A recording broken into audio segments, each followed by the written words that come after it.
Good morning. So ngayon ay Sunday, November 9. Inaasahan natin na ngayong umaga tatama na yung bagyong Super Typhoon Uwan dito sa Pilipinas, no? As you can see here, tignan mo si Uwan, ang laki niya. Kaya niyang kainin yung buong Pilipinas. So ganun siya kalaki. Habang nandito siya sa dagat, nasa 280 kilometers per hour na ang bilis niya. Tapos ang iniisip natin na nasa 180 na siya banda rito, 180 kilometers, parang humihina siya habang it reaches the land, no? Pero ngayon, ang kondisyon ngayon, walang kaulan-ulan. Parang sinasabi natin calm before the storm, pero hindi ka pa rin pwedeng sigurado sa ganyan dahil si Ondoy, lahat ng tao lumabas, di ba? Hanggang 9 AM, bigla siyang bumuhos, 2 hours lang, bahana. So ganoon ang nangyari kay Ondoy, kaya hindi mo pwedeng second guess tong si Uwan dahil hindi niya kailangan ng maraming panahon para gawin yung devastation niya, no? Kaya eto siya. Ngayon nangyari, meron na ng weather forecast track na eto si Sierra Madre Mountain Range, kung saan tayo nagbumotor. Ito. Luzon mula Cagayan hanggang Quezon, hanggang as far as as far as Laguna pa eh. Pero yung alam naman natin kung saan tayo nagmumotor, di ba? Hanggang Infanta, Quezon, di ba? Bundok yan talaga. Mula Cagayan, doon sa taas, andito yan. Yan ang bumabangga sa bagyo. Babanggain niya yung bagyo, kaya siya yung tumatanggap ng mga 200 km per hour. Tapos konti na lang yung hangin na pupunta ron sa mga pinoprotektahan niya, ang mga bayan, kagaya ng Metro Manila. Dito sa may gitna, poprotektahan niya ng Sierra Madre Mountain Range. Of course, yan yung sinasabi ko noon na hindi natin kailangan manisi sa mga natural disasters dahil talagang natural yan. Tsaka alam naman natin na nangyayari yan. Kagaya ng Sierra Madre Mountain Range, nabuo yan dahil sa lindol, sa banggaan ng mga tectonic plates. Philippine plate at saka Eurasian plate. Yung plate dito na malaki, Europe, Asia, nandito yan. Tapos kasama tayo doon, ganoon. Tapos itong Philippine plate nandito, Pacific plate. So Philippine plate, Pacific plate, nagbabanggaan sila. Tapos habang nagbabanggaan sila, maangat yung lupa, nagiging mountain range, no? So ngayon, as devastating naman din yung lindol, pero ganoon ang ginagawa niya, parang may pros and cons, no? So poprotektahan naman tayo ng mountain range na yun. As you can see, wala nga na-cancel na nga yung show kahapon, yung art show namin sa Centro Leona, dahil kala namin Sabado darating. Wala naman. As you can see, kumuha tayo ng bagong motor kahapon, motor ni Christian, diba? De Vera, Keyway 152, kinuha namin bago kahapon, yung recently video natin. Tsaka meron nakita isang isang matapang na basketball player pala yun, na sa Cebu, na bumalik-balik pa para sagipin yung mga kapitbahay niya. Ang galing kasi minsan na rin ako sa mga ganyan, yung mga sitwasyon na kailangan mo tumulong, pero isipin mo lalo na hindi ka marunong mag-swimming, no? Isipin mo hindi ka marunong mag-swimming, tapos tutulong ka sa taong nalulunod, dalawa lang kayong malulunod nun, di ba? Kaya ang lakas ng loob mo para sumagip ka pa, no? Kasi nangyari sa amin sa may Wawadang, parang may nalunod, ang lalim, wala kami magawa, tinitinan lang namin siya. Pero hindi siya namatay kasi yung bankero, kinuha siya. Mayroon na nagbalsa yung bamboo, kinuha din siya. Siguro parang galit pa nga sa kanya yung bankero kasi sinabi na pumunta dun sa malalim kasi dun sa may area na kung saan magaganon na yung dam, atakin ka nun kahit na magaling ka mag-swimming. Pag nandun ka na, parang event horizon na yun, parang dadaling ka na ng current kaya tigas din yung ulo nung swimming na yun, kaya naasado yung pero nakuha siya, nabuhay siya. Kaya lang doon ko naisip na talagang pagka delikadong ganyan, hindi mo rin basta-basta sasagipin mo sila, parang be a hero, lalo na kung di ka naman trained. Lalo na nung may nasunog dito sa may tapat namin, sabi ko sa'yo, parang impyerno, parang wala ka na rin magawa, no, kahit na anong mangyari, dahil yung apoy sinakop na yung buong subdivision. Kahit na may nagsisigaw, ano magagawa mo, ang layo, 100 metro ka dun sa nasusunog, ang init na. Tapos lumulusob yung mga firefighter, oh. Yun, ang dami nila. Pero sabihin ko talaga sa'yo, masusunog ka talaga ng buhay. Kaya pala maraming namamatay na bumbero. Kasi yung sa mga endurance, meron tayong binablog dun eh. Yung mga grupo ng mga bumbero sa Maynila, na nag-i-endurance sila. Nung in-interview ko, tawa pa kami ng tawa eh. Tapos wala pang 2 buwan namatay. Namatay na rin siya sa sunog. No? RIP na rin siya. Tapos 2 months after nung interview ko yun sa kanya. So sabi ko, napakabilis. Tapos yung in-interview ko na yun, na firefighter na yun, 32 years old pa lang, kakasal pa lang. Kaya sabi ko talaga, ang hirap talaga ng buhay. Eh, hindi naman high-rise building yung inattendan nila, parang ano lang, yung makeshift na, alam mo yun, mga informal settler, no? Minsan hindi ka naman masusunog ng buhay, hindi ka makakahinga. Ganun, kahit meron pang mga ganun. So ngayon yung update natin kay Uwan, ito. Nandito na raw siya. Pero ayun na, yung ulat ko sa inyo, wala talagang ulan. Dito sa Marikina, wala. Wala, ambon lang.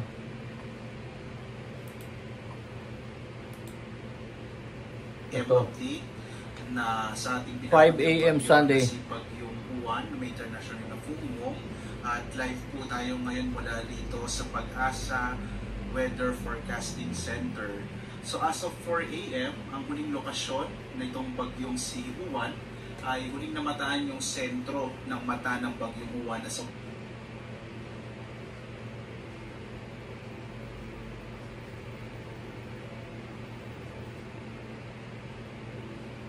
195 kilometers silangan sa nalalawigan ng Perak sa Catanduanes. Kung makikita po ninyo,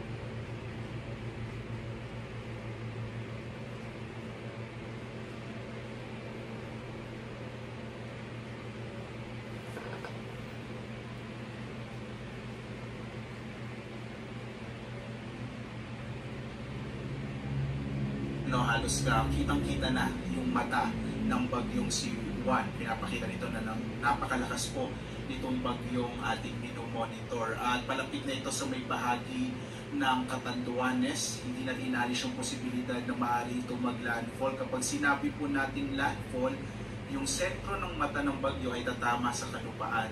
Ang kanyang lakas ngayon sa 175 kilometers per hour malapit sa gitna at pagpuso na nasa 215 kilometers per hour. So may 10 kilometro na lamang po or may 10 kilometers per hour na lamang ay maaari nang maaabot ng bagyong Uwan ang super typhoon category. At nakikita natin na posible po itong mangyari ngayong umaga. Ang kanyang pagkilos ay medyo mabilis po, no? Pakanluran, hilagang kanluran sa bilis naman na 35 kilometers per hour. At makikita nyo, patuloy nyo kung makikita na malawak yung sakop ng bagyong Uwan at maapektuhan nga niya ang malaking bahagi ng ating bansa, lalong-lalo na yung Luzon at Visayas. Base rin sa mga monitoring po natin sa iba't ibang istasyon ng Pag-asa, nakakaranas na po ng mga pagulan, lalo na itong bahagi ng Eastern Visayas at Bicol Region. Marami na po tayo itinaas ng mga heavy rainfall warnings sa mga nabanggit na reyon.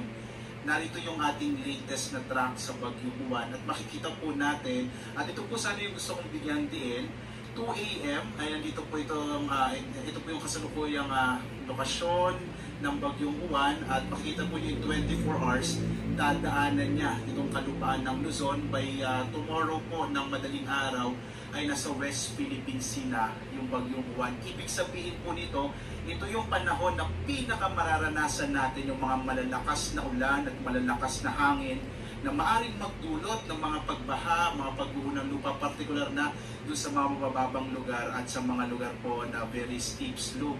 Nakikita po natin base sa track na posible pong lumapit, partikular na sa may bahagi ng Catanduanes, itong bagyong si Uwan. Kagaya nung binanggit ko kanina, posible itong tumama sa kalupaan ng Catanduanes. Hindi na pala inaalis yung posibilidad ngayon at maaari po itong lumakas bilang isang super typhoon ngayong umaga. So either strong typhoon po siya o super typhoon. At makikita rin natin na mamayang gabi, inaasahan na po natin, natatama naman sa kalupaan, either Aurora po or sa may southern part ng Isabela, yung bagyo at babaybayin niya po itong northern or central Luzon bago tuyang lumabas ng patungo po sa may West Philippine Sea bukas ng madaling araw. Inuulit ko po, no, pinakamararanasan yung malalakas na mga ulan at malalakas na hangin na dulot ng bagyong Juan simula po ngayong araw ng linggo hanggang bukas, lalo na po bukas ng umaga ng Lunes. Posible naman itong lumabas ng Philippine Area of Responsibility araw po ng Martes, posible po umaga ng Martes. Makikita po natin sa track, maaari siya muling pumasok ng Philippine Area of Responsibility araw ng Huwebes, patungo po dito sa may bahagi ng Taiwan.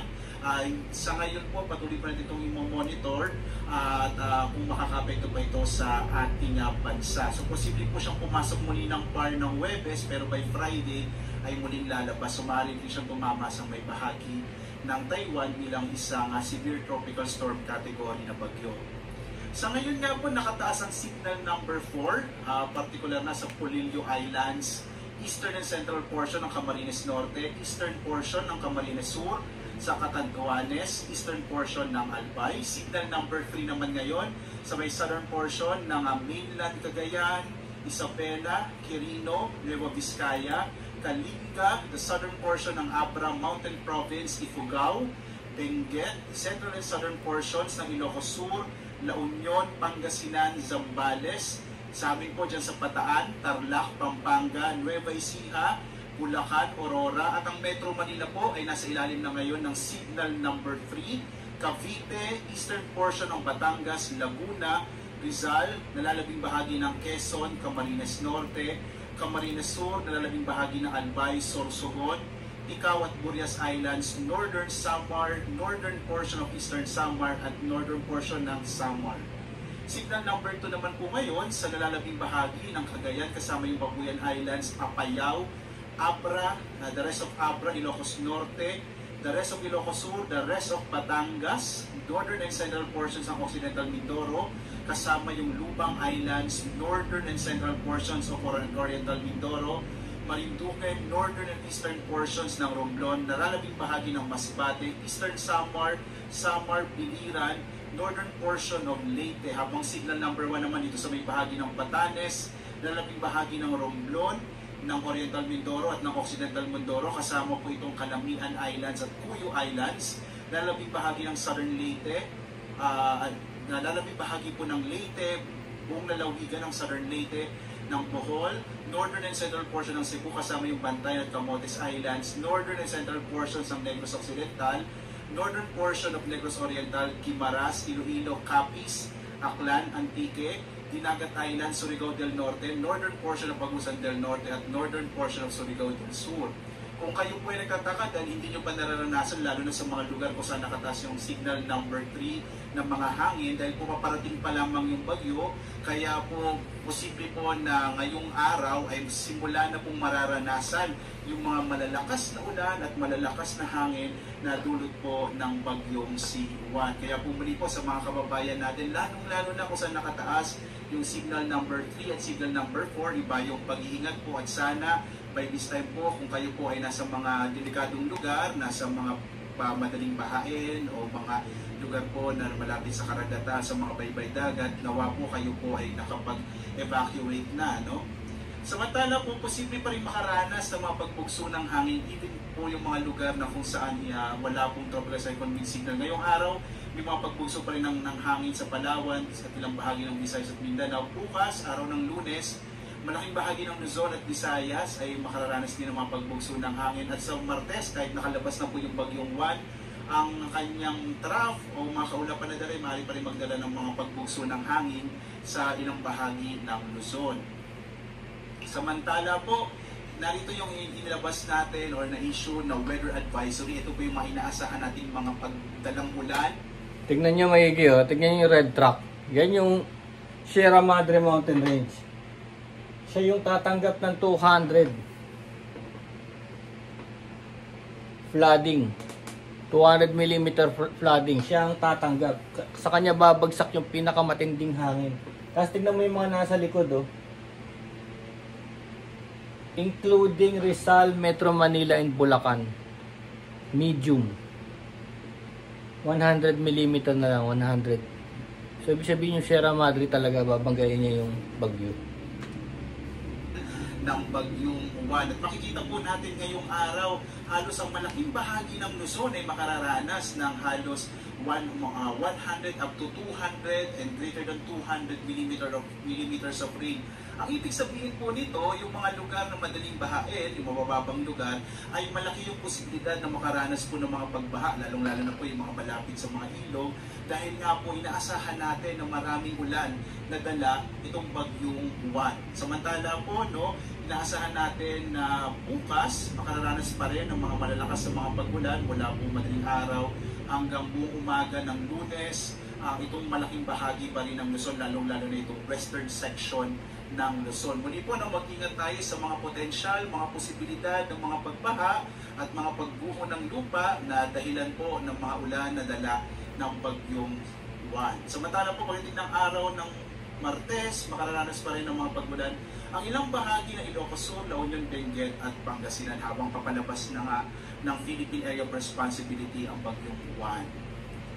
Narito naman po yung ating issue na storm surge warning. Ang ibig sabihin po ng storm surge, ito po yung daluyong o mga malalaking alon, partikular na sa mga baybay dagat na dulog po ng papalapit na bagyo. Makikita po natin, may 3 metro ang taas ng alon, lalong-lalo na dito sa may silangang bahagi ng northern, central, southern Luzon. So yung Albay, Aurora, Cagayan, Camarines Norte, Camarines Sur, Catanduanes, Isabela, La Union, Pangasinan, Quezon at Sorsogon, ito pong mga nakapula ay makararanas po ng hanggang mahigit 3 metrong taas ng alon po sa baybay dagat. Habang ang nalalabing bahagi ng Cagayan, Camarines Sur, Ilocos Sur, Northern Samar, Pangasinan, Quezon at Zambales, makararanas naman ng 2.1 up to 3 meters na taas ng daluyo.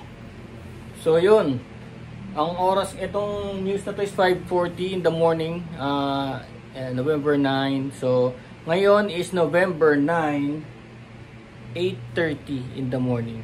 So wala masyadong ulan, just drizzle, parang yung buntot lang ng super typhoon. So at least maganda yun, kaya lang hindi pa tayo pakakampante later on. So abang-abang muna tayo. Okay, peace mga brothers, peace.